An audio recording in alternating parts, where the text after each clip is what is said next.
Today's Bible story is the story Nehemiah rebuilds the walls of Jerusalem. What's that, Francis John? You've been busy building? What have you made? You've been making a new honey store. You had to mix the cement for the base and then build the walls and put a roof on top. Sounds like a lot of hard work.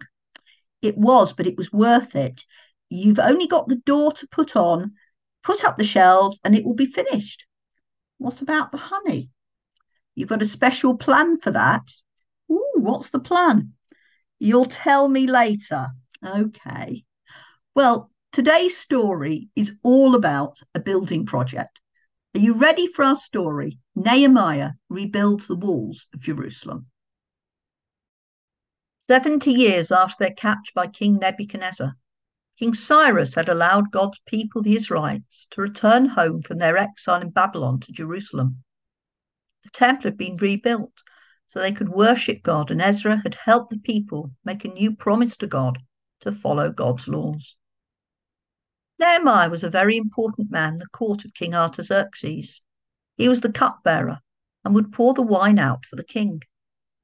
Now, 13 years after King Artaxerxes had allowed Ezra to return to Jerusalem, one of Nehemiah's brothers came and told Nehemiah that the city walls were still broken.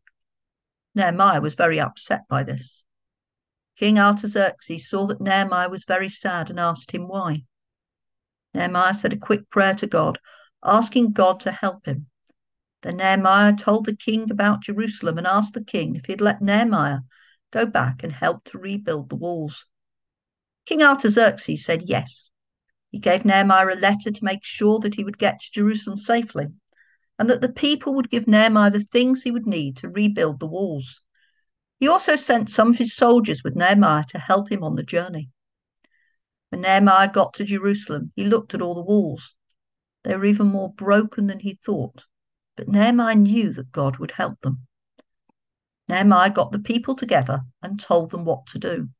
The dung gate, the fish gate, the sheep gate, and the other gates were soon repaired.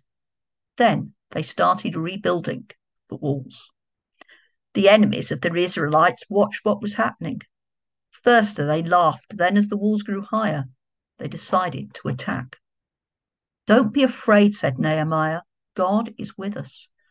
Some of you must take it in turns to stand guard beside those who are working. And those who are working are to have a hammer in one hand and a sword ready in the other. The walls grew higher, and in 52 days they were finished. Once the walls were finished and new houses built, Ezra read to the people God's laws and explained what they meant. Then the people celebrated and thanked God for all God had done for them. In our Bible story, we heard how God used King Artaxerxes to help Nehemiah return to Jerusalem and help people rebuild the walls of God's city to make it a safe place for God's people to live and worship. Even though some people tried to make Nehemiah's building plan fail, Nehemiah knew that God was with them, and with God's help, the walls were rebuilt. I wonder, have you ever had to do something that was difficult? How did you feel when it was finished? You may like to close your eyes and think about that now.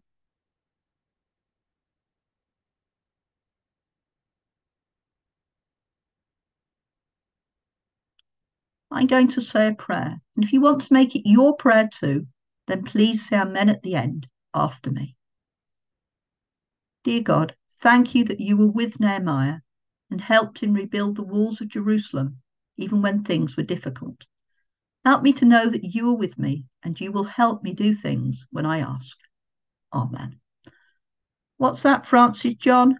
To celebrate finishing your new honey store, you are going to invite everyone to a party and ask them to bring a jar of honey to put on your shelves. And I wonder who's going to get the honey after everyone goes home. Well, thank you for joining us for our story, Nehemiah Rebuilds the Walls of Jerusalem. We look forward to you joining us again soon. Goodbye and God bless.